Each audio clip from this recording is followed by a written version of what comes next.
नमस्कार मंडळी. मराठी चित्रपट सृष्टीवर अधिराज्य गाजवणारा एक तडफडता तारा निखळला आहे.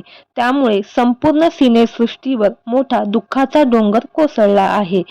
3 इडियट या चित्रपटात अभिनेते बोमन इराणी यांचा पर्सनल असिस्टंट गोविंदचे पात्र साकारणारे मराठी अभिनेते राजेंद्र पटवर्धन यांचे दुःखद निधन झालं आहे.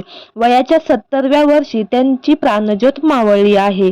गेल्या काही वर्षापासून ते खूपच आजारी होते. त्यामुळे काही वर्ष ते आर्थिक संकटाचा देखील सामना करत होते. 3 वर्षापूर्वी त्यांचा एक पाय मांडीपासून कापण्यात आला होता. त्यानंतर त्यांचा उजवा हातही अर्धांगवायूच्या झटक्याने निकामी झाला होता. गेले काही दिवस त्यांची प्रकृती चिंताजनक होती. राजू पटवर्धन हे अविवाहित होते.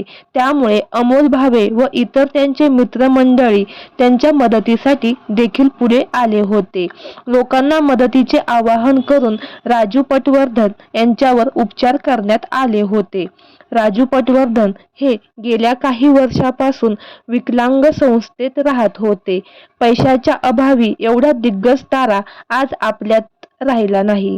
त्यांच्या कामाबद्दल बोलायचं झालं तर 3 इडियट, व्हेंटिलेटर तसेच मराठीमध्ये आमची बटाट्याची चाळ, एकच प्याला अशा नाटकातून ते नावारूपाला आले होते.